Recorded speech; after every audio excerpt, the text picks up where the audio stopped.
Gravando.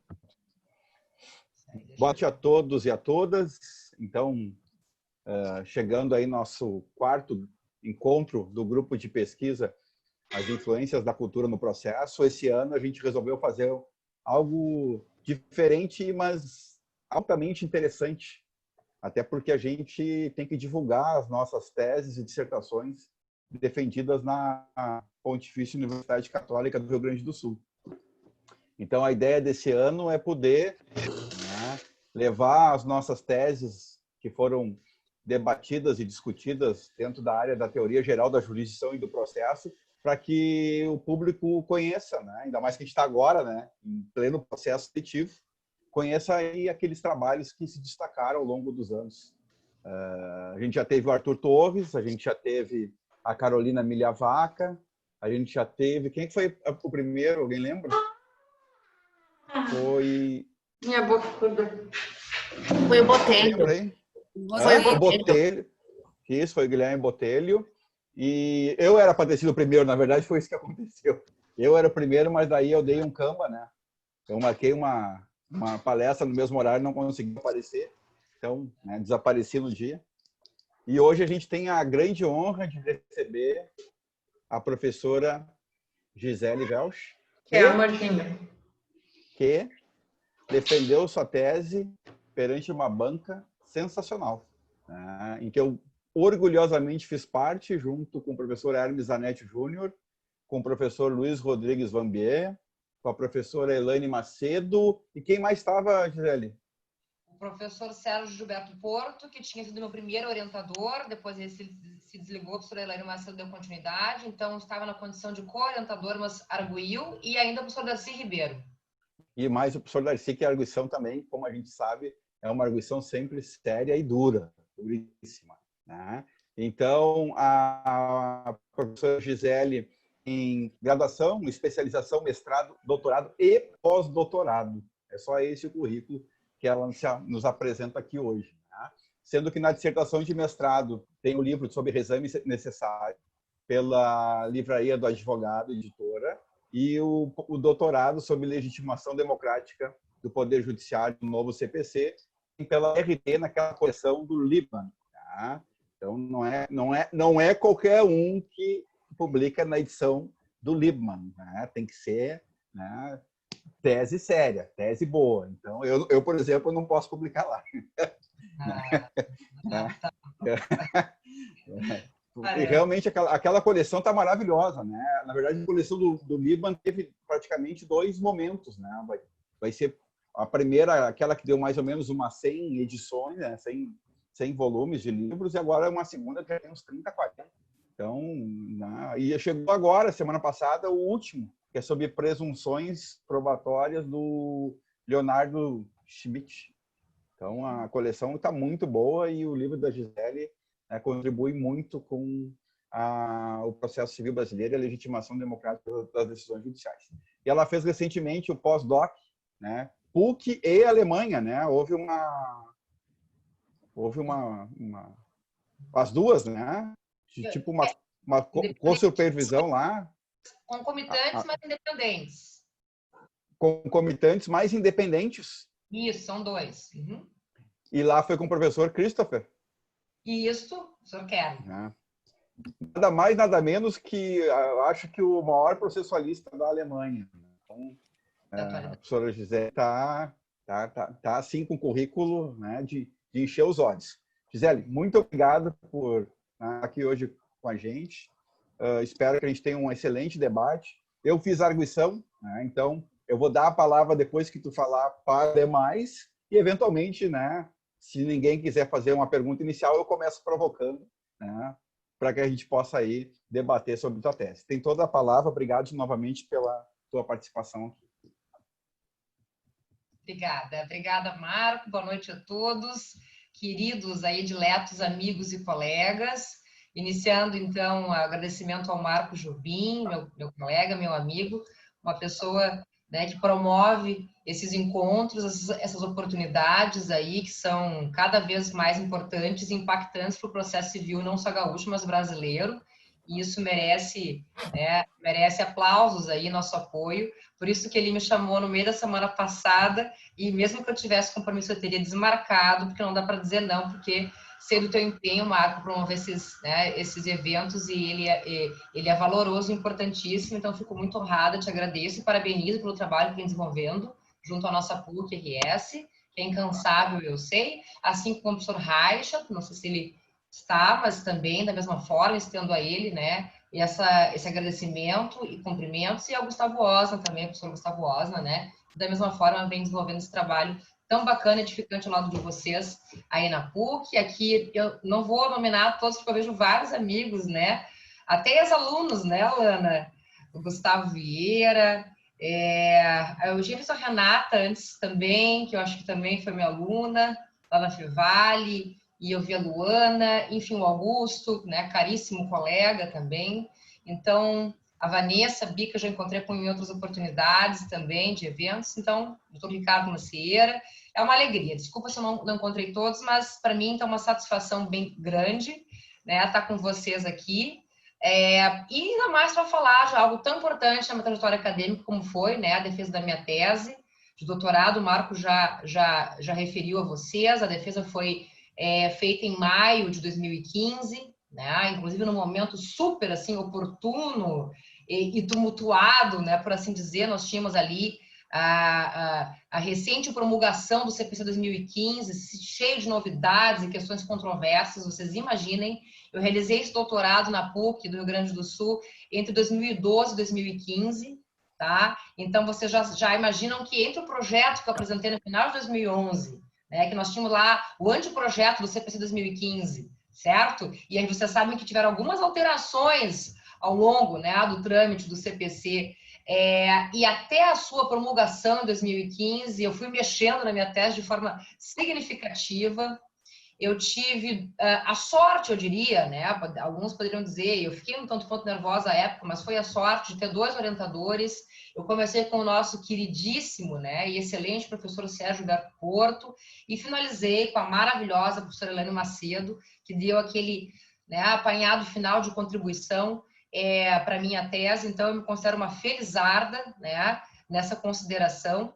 E ainda pude contar, como o Marco bem falou, com professores, né, que eu admiro e que muito contribuíram com a minha formação como um todo, como o professor Vamber, é uma pessoa sensacional, que contribuiu com a minha prática docente, mas também na advocacia, pela sua abordagem, né, pragmática do processo civil. O Hermes Zanetti, que o Marco sabe, eu citei muito o valor vinculante dos precedentes, né, uma obra sensacional na minha tese, não podia ser diferente. O professor Darcy Ribeiro, que sempre contribui com a sua, né, sabedoria, experiência. O professor Marcos Jobim também, né, que tem isso de positivo. Ele é muito afável, amigo, mas ele fala o que tem que falar e promove os ajustes que têm que serem feitos, porque se é um momento que merece isso, eu acho que uma banca de valor, uma pesquisa séria merece isso, e me ajudou demais, pessoal. As observações, foi uma banca boa, exigente, né? Como eu acho que, assim, a dedicação e o tempo, o trabalho merece. 4 horas, né, Marco? Nós tivemos aí de arguição, foi bem bacana, e eu recebi muitas contribuições,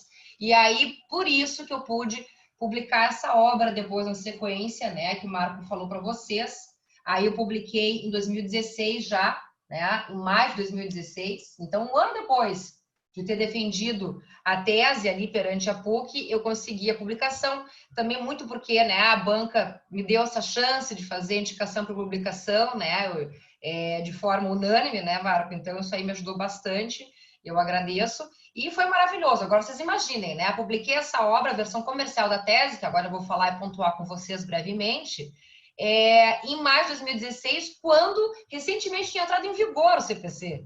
Então, imaginem, eu, né, defendi a tese em maio de 2015, recém-promulgada a legislação, e publico o livro com a recente, né, entrada em vigor, e as coisas começaram a acontecer e se acomodar. Mas, por outro lado, foi muito bom porque foi oportuno o debate, e ainda é até hoje. Eu quero finalizar essa minha exposição, antes de conversar com vocês, dizendo que o tema ainda hoje é muito importante, tá? É muito oportuno, e eu segui, tá, tratando de certa forma desse tema em sede do meu pós-doutorado na PUC, na Alemanha, Por quê? Porque a gente vê o título Legitimação Democrática do Poder Judiciário no novo CPC. Quem não conhece a minha pesquisa, minha obra, pode pensar, meu Deus, será que a Gisele pensou em trabalhar aspectos políticos na seara do processo civil? Mas não é isso. Inclusive, o título da tese, o Marco sabe disso, nem era legitimação democrática, era a função normativa da jurisdição, né? Para atender aos anseios e reclamos do Estado constitucional, Estado democrático de direito. Por quê? Porque o meu trabalho, mas aí eu dei essa versão comercial e é uma temática, eu estou bem contente, inclusive, porque essa expressão legitimação democrática, ela está sendo bem falada nos tribunais superiores, né, Marco? Oi? Em razão justamente, né?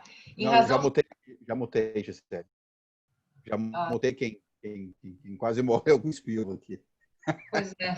Saúde. Gesundheit, como a gente diz na Alemanha.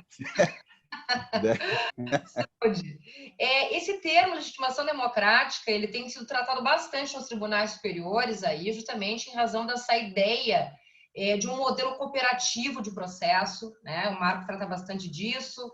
Recentemente, tu também orientou a tese da Miglievac, que também tratou bastante essa questão, né, de uma participação democrática, cooperativa no processo por meio do amicus curiae, que eu trato também na minha pesquisa, né? Então, essa questão de ter essa viabilização de um diálogo institucional com outros poderes, de viabilizar um terceiro, né, que venha a ser o amicus curiae aí para promover esse debate, essa contribuição na formação de decisões, especialmente na formação de precedentes, pela carga vinculante, né, que terão, é algo que está sendo aceito e eu ando bastante feliz com isso, pelo STJ e pelo STF, nessa consideração. Mas a ideia, tá? Então, já aqui falando por que eu escolhi esse título para a versão comercial, o que eu tratei na tese e também aqui no livro? Eu queria primeiro examinar a questão da função normativa realizada pelo Poder Judiciário.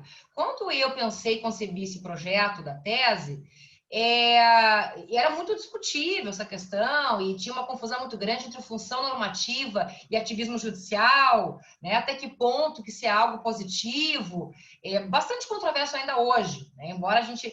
Porque até hoje se discute se a gente tem um sistema de precedentes realmente, né? Aí sedimentado por meio do CPC 2015. Então, eu queria trazer essa discussão e verificar a pertinência ou não, né, da instituição, da realização de uma função normativa por meio do Poder Judiciário. E é claro que a operacionalização da técnica dos precedentes de eficácia vinculante, ela deflagra essa função normativa, né?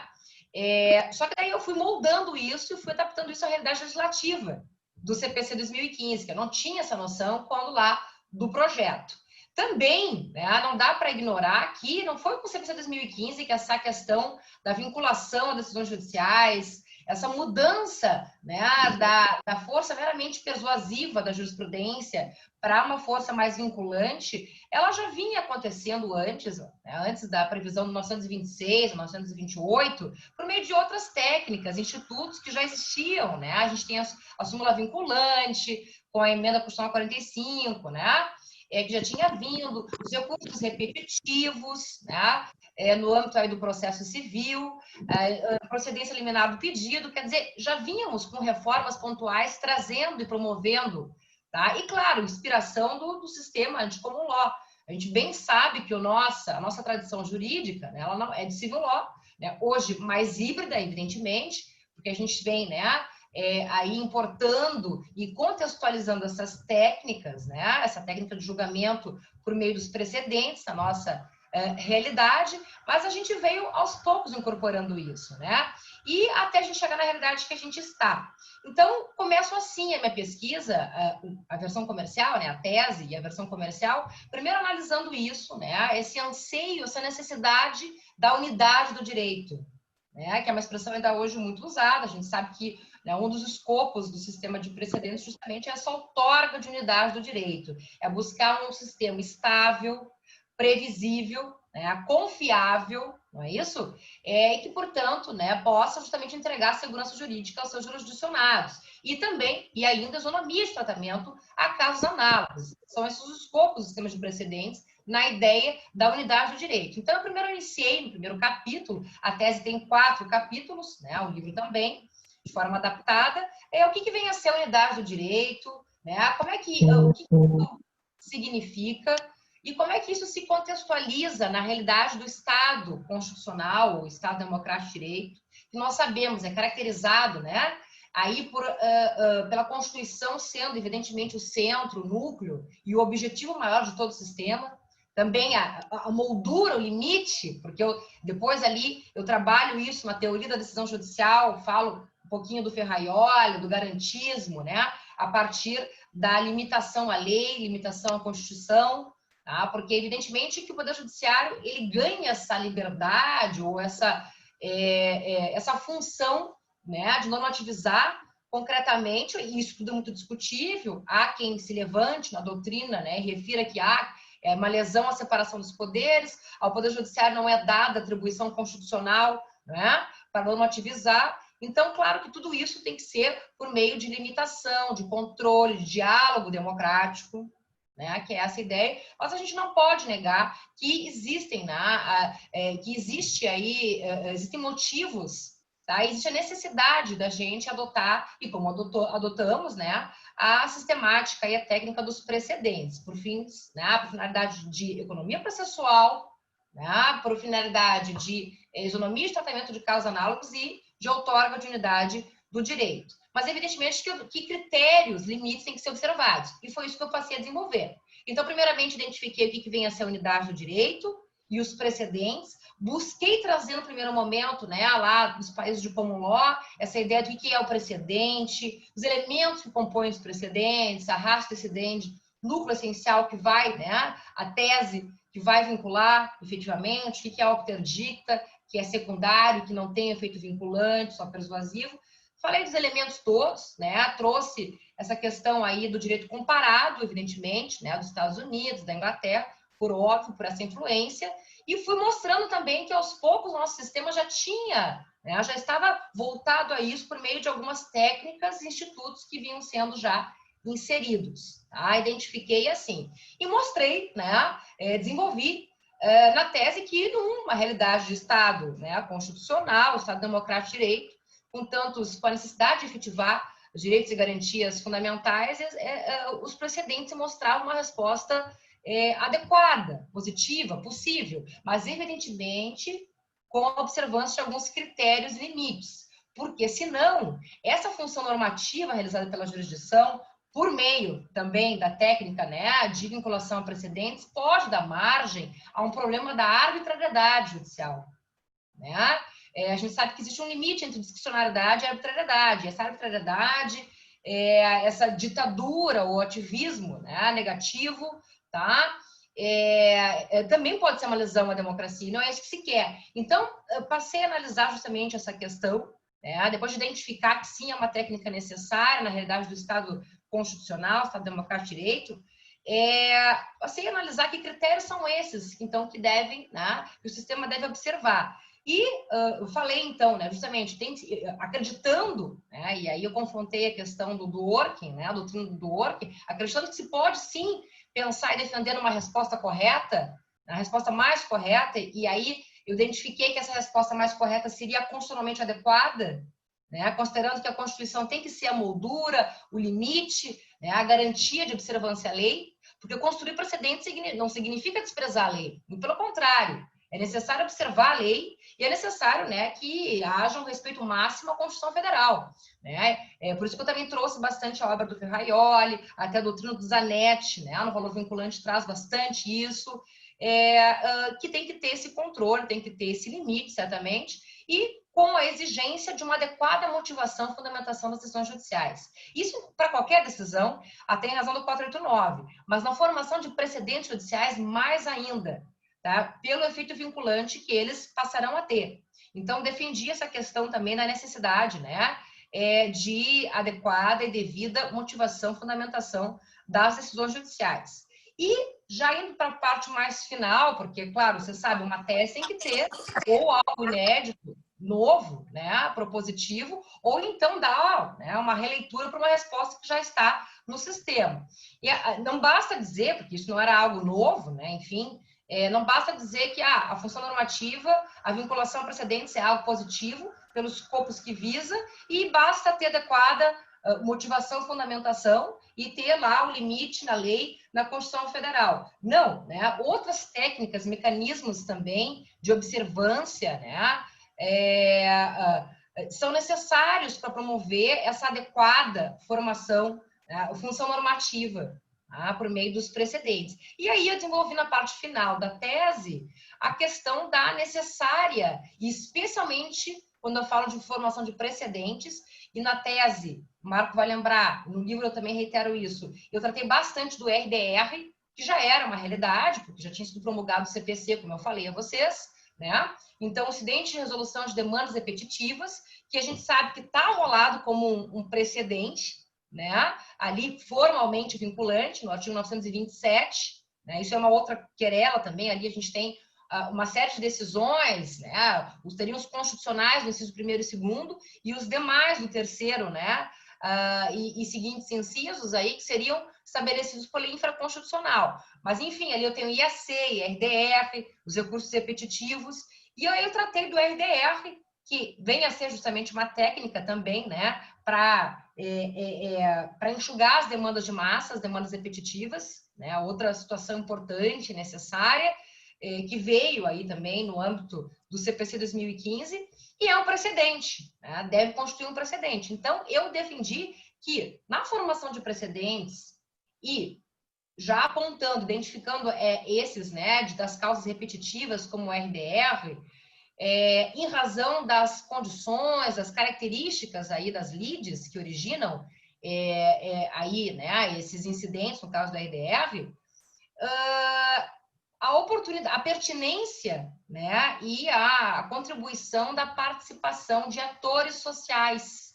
E é aí que eu trago a presença, a figura do amicus curiae, né, que não é também uma ideia minha. O CPC 2015 trouxe o 138, né, que eu celebro fortemente, colocou o amicus curiae como, né, um terceiro interventor, ali na parte de intervenção de terceiros, e deu para ele uma ampliação. É bem verdade. Já existia ali, né, no controle concentrado de constitucionalidade, em algumas leis esparsas também, né, para, por exemplo, processos que atua CVM, INPI, etc. Mas ali tem uma ampliação da participação do amicus curiae, mas com limitação de poderes, como a gente bem sabe, né? Porém, na sistemática do RDR, que daí é o 983 ali, e dos recursos repetitivos, 1038, o amicus curiae ganhou mais vigor, ganhou mais inserção, até pela possibilidade de recorrer, por exemplo, da decisão, que a gente sabe que acontece no RDR, não é?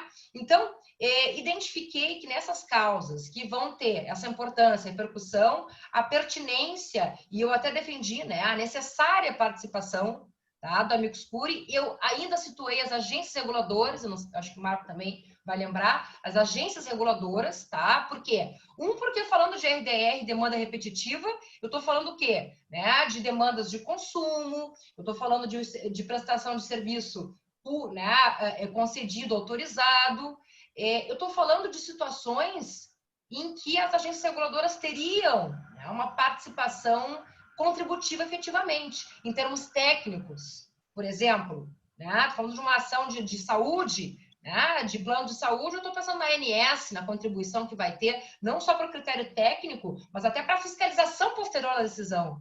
E a gente bem sabe que a agência reguladora, se trabalha bem, né? Se ela fiscaliza bem, a gente consegue até evitar a judicialização de alguns conflitos.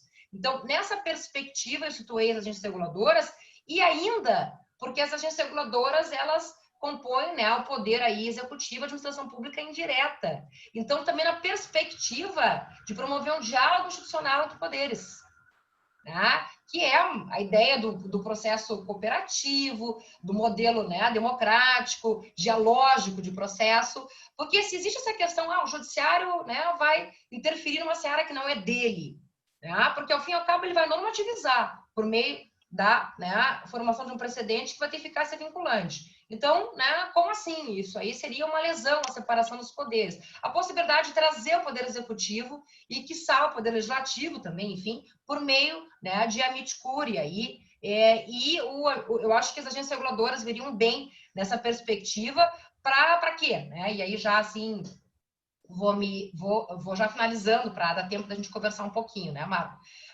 Por que eu defendi? Né? Tirando todas as outros critérios, né, que tem que ter de razoabilidade, proporcionalidade, ponderação, a gente falou um pouquinho de Alexi também, né, Marco? Nessa perspectiva, tá? Adequada e devida motivação, essa questão do diálogo, do debate institucional, da legitimação, outorga de força democrática para as decisões por meio da participação do amicus curiae, né? Porque ajuda a formar tecnicamente melhor a decisão, porque muitas vezes o amicus curiae tem mais condições técnicas, informações, conhecimento técnico do que o próprio Poder Judiciário. Eu tive uma situação na minha advocacia, num processo que envolvia mercado de capitais, que trouxe a CVM, a Comissão de Valores Imobiliários, para atuar com o amicus curiae, e olha, foi muito importante, não precisou de perícia, eu consegui atalhar a fase instrutória, caso da fase pericial, que não precisou haver, não é? Os pareceres técnicos bastaram e isso trouxe uma decisão justa, adequada e técnica. Então, nessa perspectiva de diálogo, né, institucional e democrático, e trazendo essa força aí, promovendo, né? Claro, sem esquecer que daí eu até citei o Marco também, lá no Medidas Estruturantes, né, que ele fala bastante das audiências públicas, que são bem importantes na seara né, a gente sabe do processo estrutural, né, Marco? Então, não só a amicus curiae, mas a realização de audiências públicas também, para promover esse debate, esses ajustes, não é? Também eu trouxe ali como uma medida, um meio de legitimação democrática na formação de precedentes, mas, de fato, eu concentrei na questão do amicus curiae e trouxe as agências reguladoras até, né, pela posição que elas ocupam, né? E finalizando, dizer que que ainda hoje, como eu falei para vocês, lá na Alemanha, eu trabalhei um pouco a questão dos precedentes. Vocês devem estar pensando, mas o que a Gisele foi fazer na Alemanha se ela trata de precedentes, né? E tenta contribuir assim para uma formação mais adequada, mais técnica e mais democrática dos precedentes. Se a Alemanha não é um país de precedentes, me impressionei muito, tá? De fato, eu fiquei preocupada. Eu tinha pensado em fazer um pós-doc nos Estados Unidos, nessa consideração, mas eu me impressionei muito, o resultado é esse. Os colegas vão ter oportunidade, se Deus quiser, seja por um evento que o Marco vai promover para a gente discutir, ou pela, né, o meu trabalho que vai ser publicado aí na sequência em 3 partes na Repro, tá? Fevereiro, março, abril, já está provisionado. Tá? Na sequência eu vou publicar um livro também, mas eu quero complementar que tem muita coisa acontecendo no Brasil. Mas assim, eu fiz, em breves linhas para finalizar, eu fiz um estudo comparado, certo? Da função prospectiva, e a gente sabe da importância disso na consideração, né, de formação de precedentes, do nosso STJ e do BGH, o Bundesgerichtshof, que é o STJ, na matéria civil empresarial na Alemanha, tá? Que é um tribunal que tem alta função prospectiva, embora a Alemanha não tenha sistema de precedentes, a não ser a decisão do Tribunal Constitucional, evidentemente, né?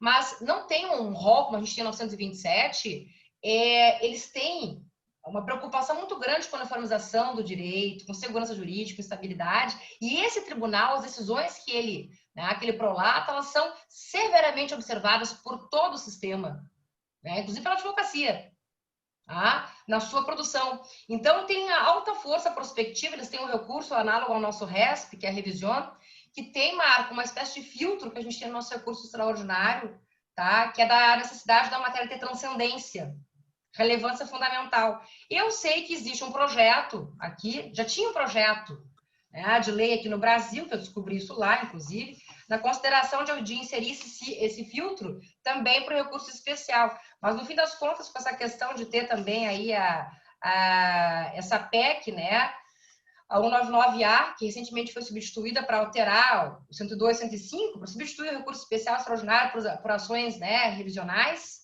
né? Isso aí perdeu um pouco de sentido. Mas eu tentei fazer essa contribuição, então, na perspectiva de formação de precedentes, tá? Buscando esse exemplo do funcionamento da atividade altamente prospectiva que esse tribunal alemão tem, né? Então, dialoga bastante também com a questão que eu tratei aí na tese de doutorado. E sobre a amicus curiae, bastante contente que a gente tem visto decisões, né, como a do Marco Civil da Internet, que estabelece critérios para admissão. No próprio RESP, aquele que mitigou o rol do 1015, né, que é uma questão super controversa, tá? se admitiu, né, vários amici curiae, o próprio BDP, né, Marco? Isso ajudou bastante no debate e na técnica da decisão também. Então, eu acho que a gente está tendo uma abertura maior para isso e para movimentos de legitimação democrática mesmo, na formação de precedentes. Mas a gente precisa de mais, né? A gente precisa que os tribunais se comprometam, que conheçam as decisões, né, efetivamente, para ter aplicação e para que os precedentes possam buscar, efetivamente, os seus positivos efeitos aí, escopos, né? Eu estou muito, por fim, já finalizando, juro que encerro, estou muito contente também que eu vi semana passada, Marco, e ali no nosso grupo, vários grupos que a gente participa, até acho que foi o Freire, né, que saiu da assessoria da presidência, mas está lá na Secretaria de Altos Estudos, agora, aquela secretaria, que foi criada uma secretaria, colegas, no STF, na gestão do Fux, que é bastante preocupado com isso, e eu fico bem feliz, né, de núcleo de precedentes, tu viu, Marco, com a ideia de justamente de promover formas de difusão dos precedentes, para que todos os tribunais no Brasil conheçam efetivamente, né, e tenham debate, possam se inspirar em modelos, né, de aplicação dos precedentes. O próprio Corpus 927, não sei se vocês viram, no site do Planalto, do lado 927, clicando ali, né, a gente vai para um link que tem a jurisprudência, os precedentes da matéria, quer dizer, toda uma cultura se voltando para respeitar e aplicar adequadamente os precedentes, e isso depende da gente também, academia, advocacia e de todos os players do processo aí, né? Então, segue viva a discussão, por isso que eu estou bem contente de estar aqui, eu acho que tem muito para falar, tratar e evoluir ainda nisso. Então, muito obrigada, Marco, eu vou deixar vocês falarem um pouquinho aí, fico aberta a colocações, perguntas e o que mais vocês queiram. Obrigada.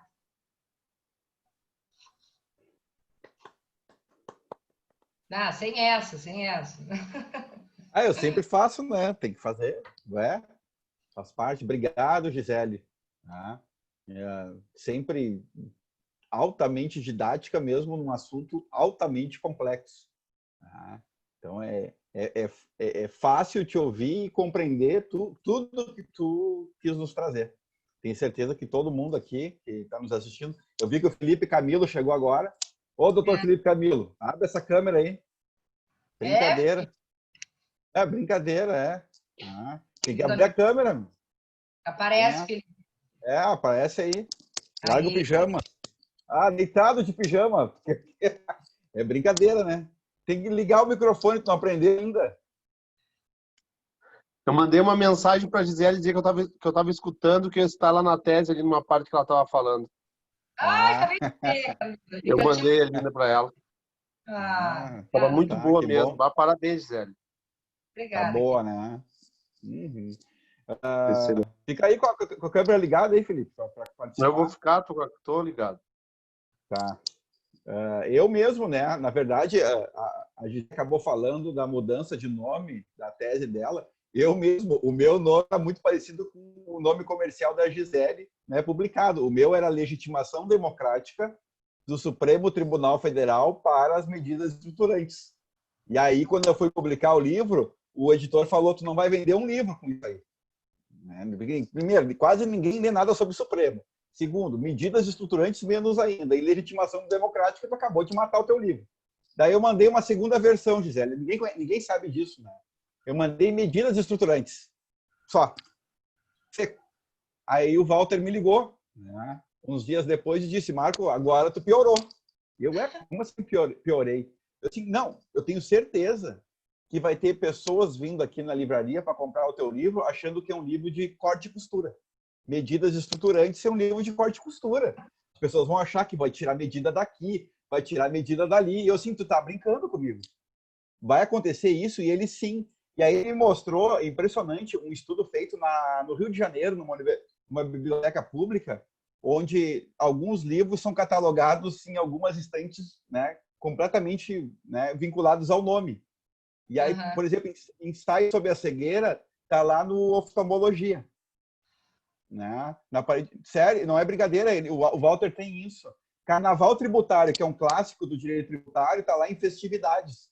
É uma loucura, porque então medidas estruturantes, ele me provou que ia um monte de gente lá para tentar fazer corte e costura, né?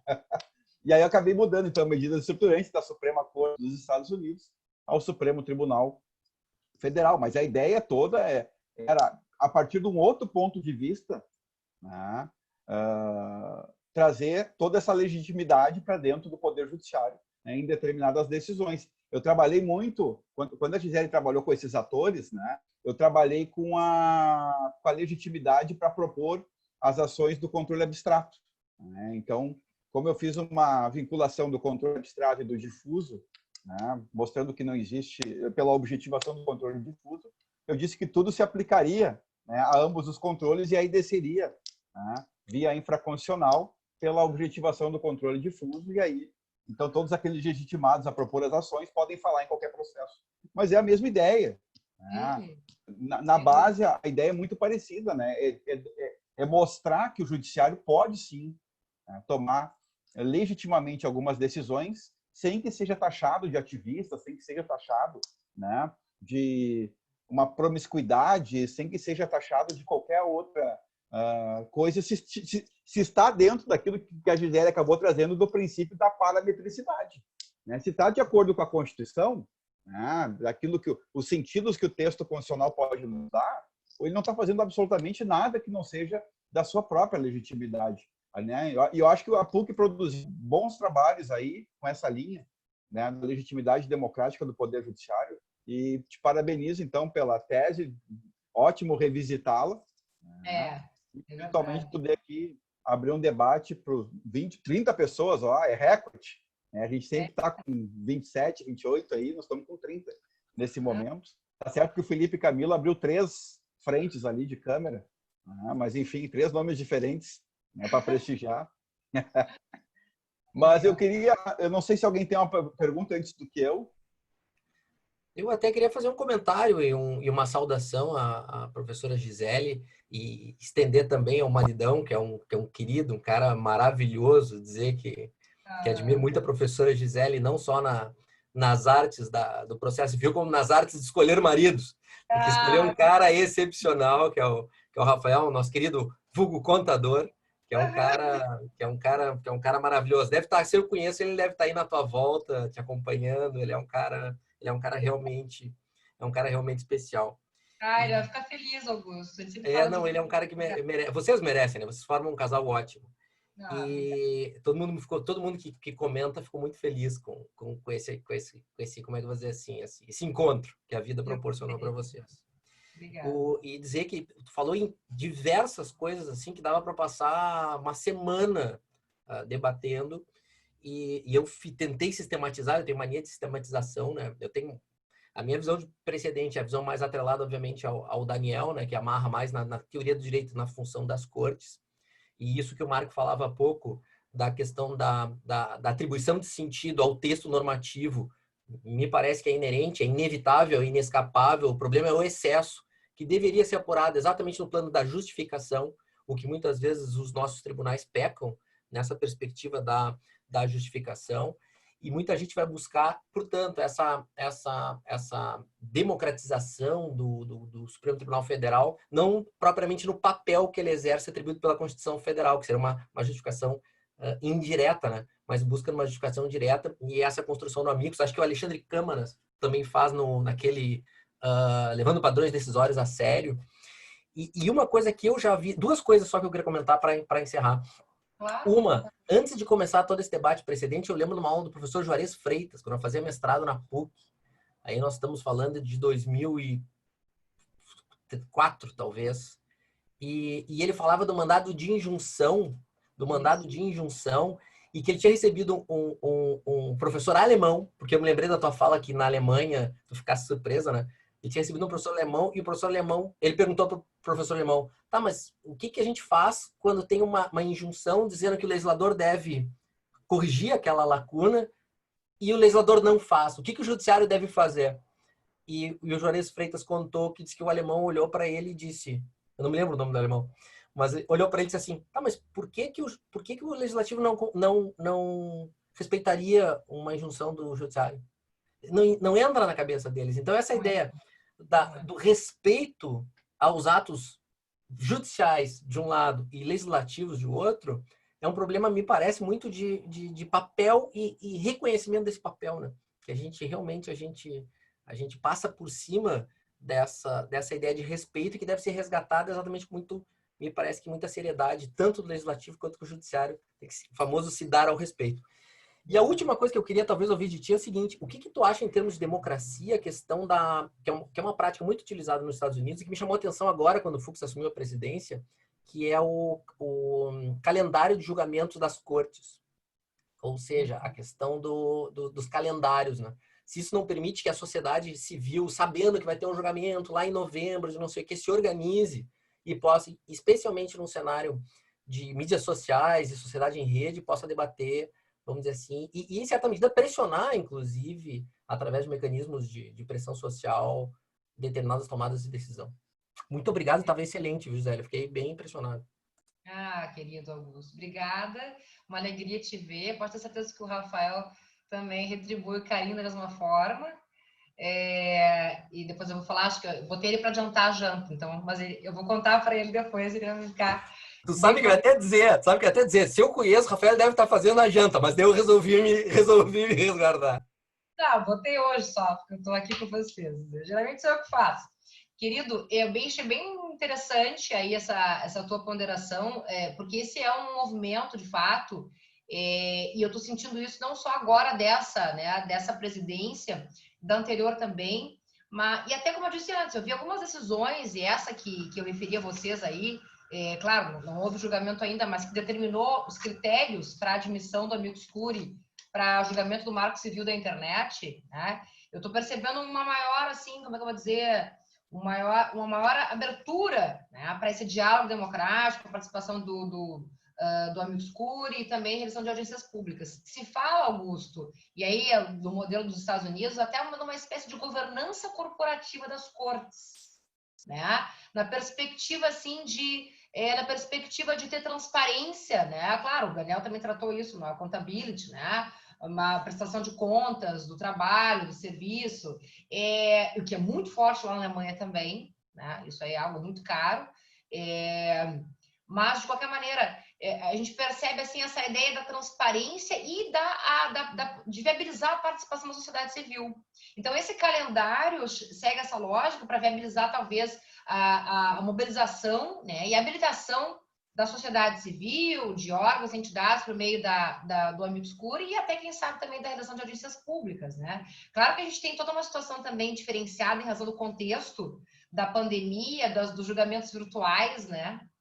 Que também dificulta um pouco a realização disso e limita um pouco mais o debate. Isso está sendo bastante discutido também, né? Que esse formato dos julgamentos virtuais traria essa limitação. Mas eu achei muito interessante, Augusto, de fato, eu acho que traz de lá da Suprema Corte, né, estadunidense, e um pouco da Europa também, essa ideia de transparência, de prestação de contas, de trazer a sociedade, né, aí para dentro da formação, da produção, né, das decisões pela nossa Corte Constitucional. E essa secretaria, tá? Essa secretaria aí de núcleo de precedentes, acredito que seja, também tem esse escopo de viabilizar esse diálogo institucional, de promover essa aproximação, inclusive das cortes superiores com o restante do Poder Judiciário. Então, a ideia é promover cada vez mais isso, essa gestão está bem aí comprometida, e eu acho que isso vai melhorar bastante, acredito eu, como tu disseste, né, precisa ter uma moralização sobre o papel das cortes, né, as cortes têm que ter aí essa reconfiguração, né, claro que tem toda aquela questão também da forma que o Daniel trabalha bastante, o Marinoni também, do papel, da função, né, cortes de precedentes e cortes de justiça, né, tem tudo isso também, né, mas eu acho que a tendência é essa, ter esse respeito maior aí pela questão democrática, efetivamente, né? E esse modelo que vem, como tu bem disseste, aí, de governança corporativa e transparência.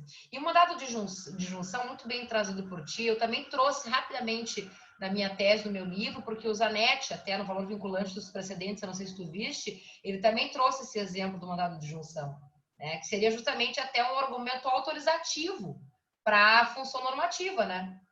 Porque uma vez que não tem a produção pelo poder competente, né, a hora e a tempo, conforme se demanda, que seria o caso do mandado de junção, então, alguma coisa tem que ser feita. O que não dá é para deixar de lado um direito, uma garantia fundamental, né, inobservado. Então, vem a ser até uma forma de de fortalecer esse argumento, né, Augusto?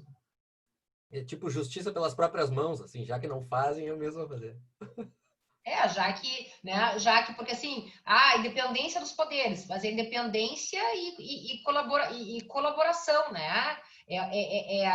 Digamos, é a atividade cooperativa dos poderes. Se um poder não está trabalhando bem, a hora e a tempo, então o outro tem que vir e buscar uma alternativa. Claro, uma alternativa democrática, nos limites do Estado democrático, é toda evidência, né? Por isso as técnicas, né, Marco, de legitimação aí, que a gente tem que buscar para tentar contornar dessa forma. Agora, só criticar é um absurdo. Não, porque precedentes não pode, não existe, não cabe. Assim, não adianta só criticar se a gente não tem outras formas, não tem outras soluções. A gente tem que tentar melhorar o sistema, qualificar, né? E buscar esses meios de controle, esses meios de contorno democrático, né? É o que a gente vem fazendo aqui na academia. Eu tô com uma frase que eu tô trabalhando dela, eu tô lapidando ela desde a semana passada, quando eu dei uma palestra ali para a Escola Judicial do Pará, que é mais ou menos a seguinte, Gisele, vai pegar parte do que você está falando aí. Se aquilo que eu escrevo é tão bom assim, eu não preciso falar mal dos outros. Eu acho que é exatamente isso, né? Porque o que a gente está vendo aí é um monte de gente falando mal do que se escreve e não propondo absolutamente nada. Absolutamente nada. Aliás, querendo jogar o processo civil nas trevas de novo para reconstruir. Exato. Então, é bem complicado que se tem aí atravessado nessa guerra doutrinária aí por espaço. Não é preciso isso, mas enfim, né? Vamos levando. Tem duas perguntas no chat. Oi? Desculpa, não, e é ostensivo, né? Não é nem assim um dialógico, não chegar num consenso. É ostensivo. Não entendo. Daí, ó, quem entrou agora, a professora Cristina Mota. Boa noite. Tudo bem, Cris? Tudo bem. Como é que tá? Tudo bem? Tudo ótimo. Que bom que tu chegou. Tô atrasada, tô aqui. Não, tudo bem. O bom é aparecer. Isso. Tem duas perguntas pelo chat. Eu vou fazer enquanto o pessoal vai, enfim, pensando em outras, né? O primeiro é do Joaquim. Após o sistema de precedentes do novo CPC, seria correto dizer que os julgamentos que formam precedentes passaram a ter natureza legislativa além da jurisdicional? Caso afirmativo, esse julgado, norma, tem a mesma hierarquia das normas primárias previstas no artigo 59 da Constituição, leis complementares, ordinárias, etc. Ou esses julgados seriam hierarquicamente inferiores? Pergunta para passar uma noite, porque... né? Tá contigo a bola, não é minha vez. Dá bem. Joaquim, então, obrigado pela pergunta. E essa é toda a discussão, como eu disse antes, a crítica que se faz justamente aí a função normativa realizada, né, pelo Poder Judiciário, pela jurisdição. Evidentemente que há que se distinguir a normativização abstrata da normativização concreta, né? Há toda evidência que essa atividade, produção normativa, ela não é fruto de um processo legislativo, né? E, portanto, não se insere naquela previsão da Constituição do artigo ali, né? 59 é referido, tá? Porque são decisões que, embora terão essa eficácia vinculante, né? Elas são produzidas pelo Poder Judiciário, tem toda uma outra previsão e também um outro status. Então, não estamos falando de normativização abstrata e sim concreta, né? E por isso mesmo uma série de questões, e como a gente bem discutiu aqui, critérios limites a serem observados. Não é que porque uma decisão judicial, um precedente, vai ter autoridade que se está dando, né, a autorização para se descumprir a lei, ou para se formar um precedente contra a legem. Absolutamente. A lei segue sendo a fonte primária, né, o limite, a Constituição, como eu disse antes, né, na doutrina do Ferraioli, né, na questão do limite aí, formal, né, material, tá, da produção do Poder Judiciário, mas tem que ser também dentro da régua, dentro da previsão da Constituição, os direitos, né, fundamentais. Então, em nenhum momento se dá essa autorização a arrepio da lei. Né? A formação do precedente tem que ser de acordo, respeitando, motivando, porque tem que ter adequada motivação, fundamentação, como eu referi, pelo 489, né? E aí, por isso, a ideia de um diálogo democrático, né? Pela contribuição de amigos curi, pelo critério técnico, para a boa, adequada formação da decisão judicial, né? E, evidentemente, respeitando a lei, né? Porque, evidentemente, não tem status de lei e a gente não deixou de ter a consideração da lei como fonte primária. Ela tem que ser, ela é justamente o limite, né? Por isso, a cobrança da observância a critérios e também da adequada motivação e fundamentação. Então, não está numa hierarquia superior, absolutamente, e tão pouco negligenciada, né? Não é disso que se trata. Perfeito, Gisele. Grande resposta. Eu tenho lido bastante, estou virando muito fã de um autor alemão de teoria e filosofia do direito, mas só o traduzido. Não pego no original, né? Que é o Reinhold Zipelius. Os Zipelius, sim. Eu acho ele, apesar de estar trabalhando com teoria do direito e filosofia. Opa! Eu acho ele de uma objetividade muito grande. Inclusive, nesse último livro de precedentes que eu escrevi com o Zumar, a gente faz uma nota logo antes da introdução, dizendo, olha, o Zumar entende que essas técnicas vinculativas de decisão judicial são norma secundária e o Marco entende que é norma primária. Né? Porque enfim, né, eu acho que é fonte primária de direito, porque eu sigo os Zipelius nessa linha. E os Zipelius tem uma pergunta que me conheceu há um bom tempo atrás. Eu acho que eu não sei se é no Metodologia Jurídica dele ou no livro de Filosofia do Direito agora. Não sei de qual dos dois. Ele pergunta se a lei interpretada deixa de ser lei.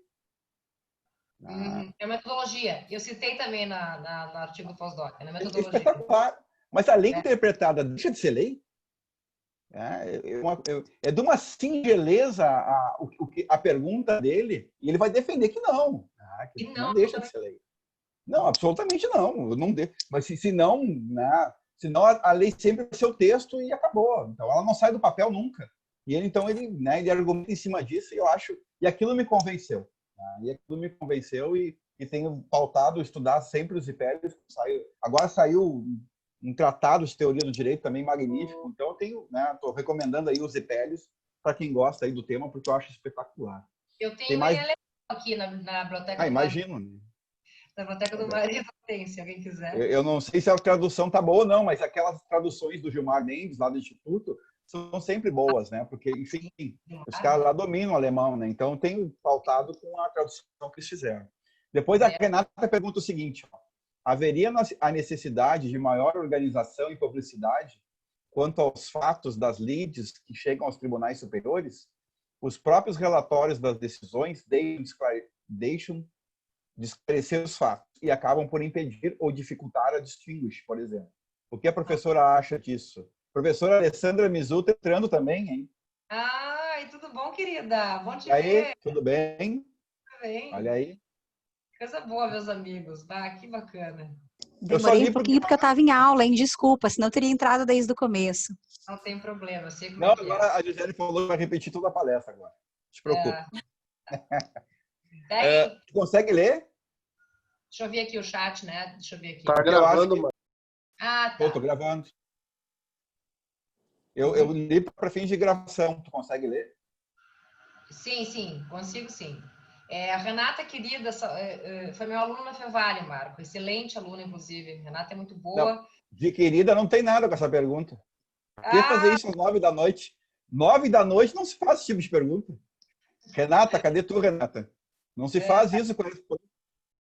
A Renata é ótima, sempre foi muito séria e sempre fez essas perguntas ao final da aula. Eu não vou quase 10 horas, tendo que pegar o carro para Porto Alegre, mas é assim que é bom, Marco. Deixa ela, saudades da Renata. Tem que eliminar, não pode acontecer isso.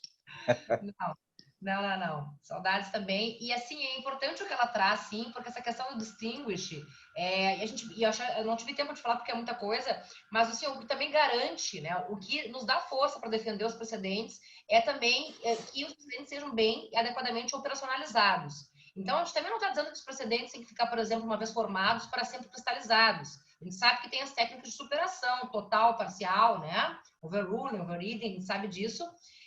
Assim como também a questão de que nem sempre, né, um precedente ali, uma tese formada tem que ser cegamente aplicada. Não pode sim ter uma questão ali que autorize, né, uma especificidade que autorize aí a técnica da distinção, distinguish, né? Só que isso é um ônus argumentativo para quem alega e também um ônus decisório para quem, né, vai ou afastar, não é um juiz que vai afastar ou que vai acatar. E, de fato, por ser um ônus argumentativo, decisório, por ser uma técnica de instrumentalização que, no meu sentir, se bem aplicada adequadamente, ela até fortalece o sistema de precedentes, né? Acho que a professora Tereza trata muito bem, né, Marcos, essa questão né, esse último livro da professora Tereza, não sei se os colegas já tiveram acesso, da modulação de efeitos, sensacional, né, com a 927, parágrafo 3º, tudo para defender, não se quer cristalizar, não se quer causar injustiça e insegurança jurídica, tudo é possível de ajustar. E aí, Renata, a tua pergunta é muito pertinente, sim, tá? Porque, de fato, muitas vezes se inviabiliza, né, claro que isso eu estou falando para tribunais superiores ali, também eu tenho um problema da questão de fato, né, de não trabalhar tanto no recurso, porque eu tenho um impeditivo da súmula 7, né, por exemplo, para o recurso especial, e tem toda uma questão também mais restritiva com relação à análise de fato, né, com relação aos tribunais superiores. Mas sim, né, isso é um problema, sim, né, em termos argumentativos e também de fundamentação para a devida e adequada aplicação do distinguish. Eu acho que isso poderia, sim, melhorar, assim como todas as técnicas de operacionalização dos precedentes, até para fortalecê-los, né? Eu acho, né, Gisele, também, eu acho mais que esclarecedora a tua resposta, mas eu acho que a gente tem que se acostumar com uma nova forma de jurisdicionar, né, em totum. Né? Na verdade, a gente não está fazendo o nosso serviço. O advogado não está fazendo, porque, na verdade, a gente tem que arguir. E o que a gente vê aqui é uma fuga do Código de 2015 em alguns espaços em que tornaria uma pergunta da Renata muito mais, né, respondível, né, da melhor forma possível, porque só vai chegar da forma como a Renata está falando porque a gente não está fazendo o nosso serviço também. A gente não está fazendo o nosso trabalho. A gente, para que o juiz faça a distinção, a parte deve arguir. E eu vou falar em petição de distinção em vários locais, nunca ouviram falar. E é uma coisa bem simples de fazer. É uma coisa extremamente, né, fácil de fazer. Então, na verdade, eu acho que é como tu está falando, né, um sistema todo de colaboração nesse nível. Parece que a colaboração... vou chegar numa frase. A colaboração no nível normativo não dá para escapar mais. Tu pode até vir a escapar da colaboração ali, né, no contraditório, entre as partes, tal, mas na colaboração no nível normativo, que é onde a gente está falando, eu acho que todos devem se unir para a unidade do direito, como tu bem começou falando aí na tua tese. Eu acho que isso a gente salta aos olhos dentro do que a gente vem estudando aí nos últimos anos. Sem dúvida alguma. E como tu disseste, né, Marco? Isso aí tem que ser por todos os operadores, players do processo, claro. Sistema, né? Se não houver essa mudança de cultura, esse comprometimento, esse incentivo, não vai acontecer. E assim, ó, não dá só para nós, advogados, eu faço minha culpa, né? Sou advogada. Não dá só para cobrar do Poder Judiciário. Né? Como é que eu vou cobrar, Renata? Eu acho que a tua pergunta passa por aí. Como é que eu vou cobrar adequada motivação se eu não faço uma adequada postulação e argumentação? Não é? Então, assim, é responsabilidade nossa. Quem começa o processo? Quem que joga os fatos do direito para o Poder Judiciário? Somos nós. Né? Então, como isso é feito, isso aí também tem que ser visto e todos têm que ter. E é isso que eu gostei muito na Alemanha. Né? A advocacia também, ela é atenta, ela é responsável. Né? É impensado, assim, se olha muito, deixa eu ver quais são as decisões do BGH, o STJ deles, na seara civil, né, empresarial, aqui, para já preparar e direcionar. Claro que muitas vezes vem uma questão nova, tem que alterar. Bom, daí eles entendem, não, vamos desenvolver o direito, vamos evoluir e mudar isso. Mas, em geral, tudo isso é considerado para montar já o processo. Né? Ou para não ingressar com o processo. Quer dizer, é uma questão, como tu disse, né, Marco? Cooperativa né, aí do sistema como um todo. Sem dúvida, Renata. Ótima pergunta, viu? Obrigada. Obrigada, Joaquim, também pela pergunta. Excelente. Eu posso fazer uma pergunta, pessoal? Claro. Se não for difícil. Qual é o artigo dos precedentes? Aí matamos e deu. Que amor. Tá melhor que a banca, hein, Marco? Tá melhor que a banca isso. Não, primeiramente aí queria parabenizar, foi uma apresentação muito boa, como todas aí que eu assisti, como os escritos aí da professora Gisele que eu li até hoje. Minha pergunta em relação ao IRDR, que foi mencionado aí na apresentação. Na Alemanha, que foi onde a gente se inspirou, né? Após a instauração aí do procedimento modelo, né, o Mustafa-Verfahren, eles exigem, acho que depois da instauração do procedimento modelo, a instauração de outros 9 num período, acho que de 6 meses, para que ele efetivamente vá para frente. E aí no Brasil, se nós tivermos uma demanda pendente num tribunal aí de 2º grau, já seria suficiente, independentemente aí da amplitude do debate com a sociedade, né, da argumentação do sujeito condutor e da própria qualidade do advogado, que até o professor Marco tem um artigo falando sobre isso. E aí eu queria saber aí a opinião da professora Gisele, se ela não entende que haveria a violação ao direito de ação quando nós não temos uma previsão para que o litigante possa requerer sua autoexclusão, aí, o opt-out, em relação ao julgamento do IRDR. Não sei se eu consegui me fazer claro. Sim, gostei muito que tu trouxe, Gustavo, obrigada. Também eu fiquei com vontade de falar, mas é tanta coisa.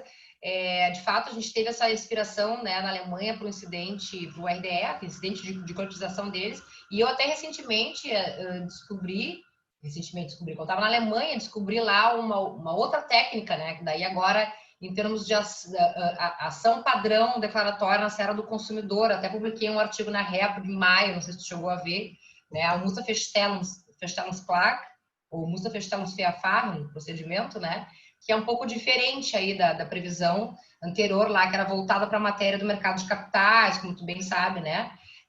E essa é voltada à questão da proteção dos consumidores em razão do escândalo do diesel, da Volkswagen, né? E tudo mais, mas uma lógica muito parecida e também nessa consideração da cobrança, Gustavo, de que tem que ter um número mínimo, né? Eles dão um tempo para que tenha habilitação mínima.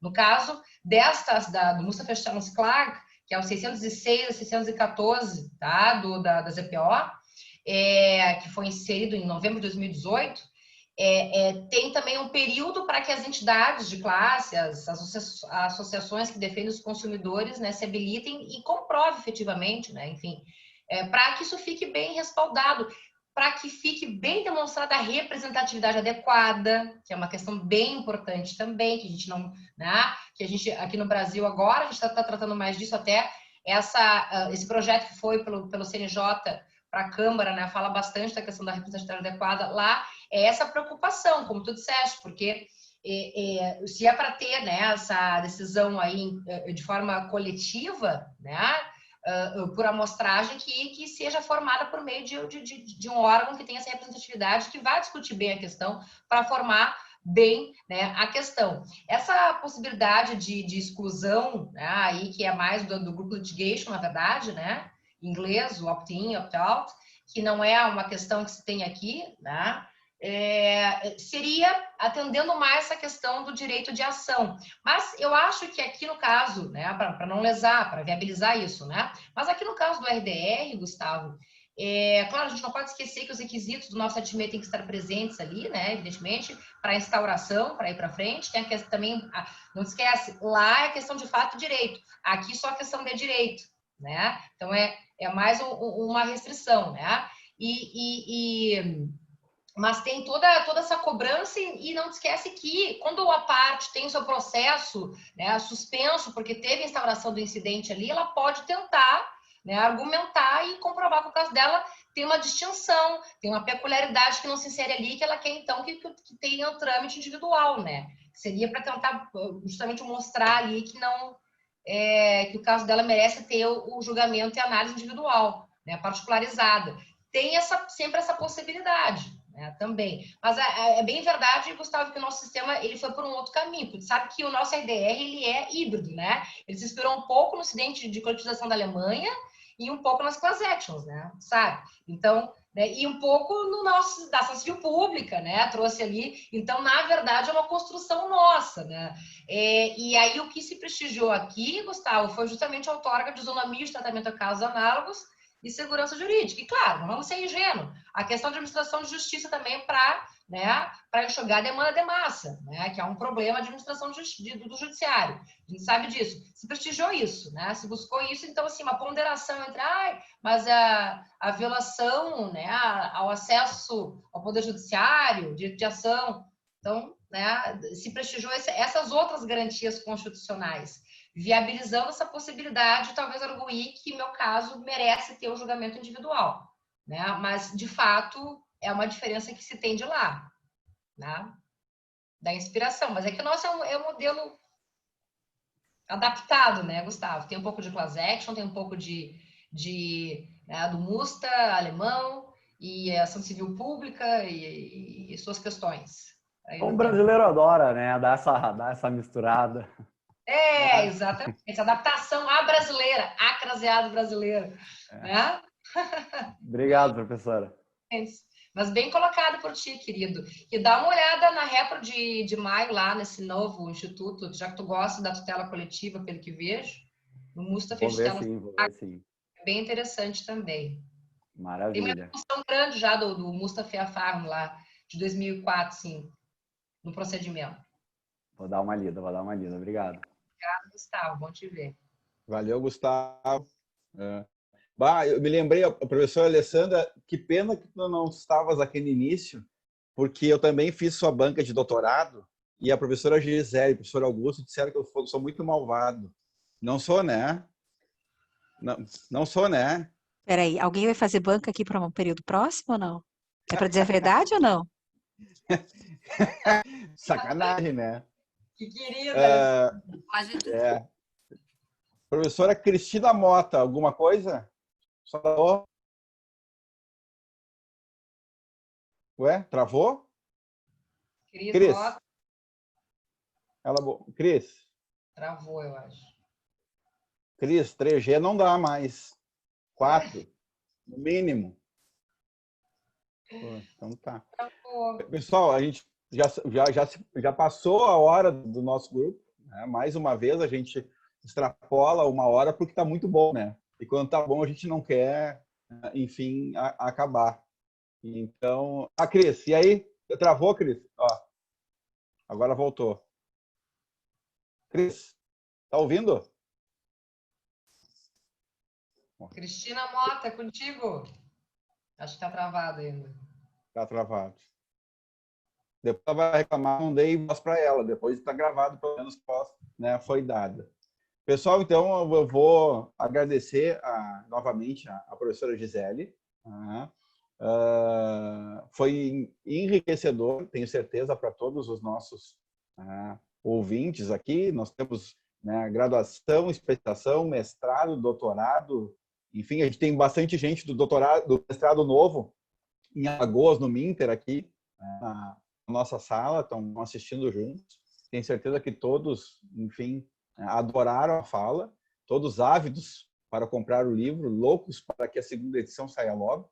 Pois né? Até, eu acho que o problema foi o nome, né, Marcos? Eu acho que eu não vendi mais por causa do nome. Mas... Às vezes dá isso, né? Mas tu sabe que o Medidas, né, ele só... na verdade, ele só esgotou ano passado, desde 2013. Mas quanto tempo demorou? 2013 para 2019, 6 anos, né? Eu tô com 4 anos já. Que também foi uma tiragem um pouquinho mais alta, assim, né? Que agora até tá mudando isso. Mas eu encontrei a professora Tereza na Alemanha, até quando tu falou isso da questão, na frente da igreja até, ali perto da universidade, e aí começa a saber que gosta bastante do livro e tal, elogiou, disse, mas Gi, o nome, Gi, tu não te ajudou, Gi, tem que colocar ali apelação, recurso, precedentes. E o Walter me enche o saco também com isso, tu coloca precedentes. Não. Reexame necessário, quem é que vai comprar? Teus amigos só. O reexame a dissertação. O reexame necessário eu já desisti, de 2010, coitadinho, ficou... Sim, não tem como. É isso, né? Esse aqui Agora, o Augusto vai trabalhar, vai botar assim na tese, oralidade. Hein? Hein, Augusto? Vendeu tudo. Vendeu tudo. Vender até para professor de letras. Ele tem múltiplos sentidos. Imagina a oralidade. Né? Vai de tudo que a gente comprar lá. Então tá. Então, semana que vem a gente ainda não Nesse tem... horário, Marco, falar isso, hein? Não, tua mente é ruim, Felipe. Tá com a cabeça ruim, Felipe. Já pensou em outra coisa? Isso aí é coisa de quem tá com a cabeça ruim. Não tem, né, hein, Augusto? Cabeça ruim não tem como. Desligou a câmera porque deve estar bebendo. Não, dá pijama, deitado na cama. Brincadeira. Olha lá, ó. Pessoal, a semana que vem ainda não marquei com ninguém. Eu tô indo por semana, eu tô resgatando as teses, né? E tô convidando. E não tem dizer não, como a Gisele disse. Né? Amanhã ou quarta eu já vou largar para alguém. Olha, é tu semana que vem deu. Né? Eu acho que eu vou tentar o Álvaro. Mas o Álvaro tem uma tese sobre sentenças coletivas bem interessante. E vou ver se eu consigo falar com ele. Ou até com o Renan Tamay, fala sobre coisa julgada. Também defendida na PUC ali na mesma época. Eu tenho que falar com eles ainda. Mas vai ter. Se não, vou eu, como me diz. Ou tu, né, Marco? Ou eu. Né? Tá, eu entro aqui para a gente seguir essa discussão. Então tá. Obrigado, um beijo para todo mundo, se cuidem. Gisele, um abração, tudo de bom. Depois eu passo o vídeo pelo canal do YouTube daí para vocês. Obrigada, gente. Muito bom ver a todos. Muito obrigada pela presença e questionamentos aí, participações, tá? Cris. Valeu. Tá, valeu. Tchau, Obrigada. tchau. Muito obrigada pela oportunidade, querido, viu? Valeu. Eu Beijo. agradeço. Tchau, tchau. Tchau, boa noite, gente. Obrigada. Tchau, tchau. Até.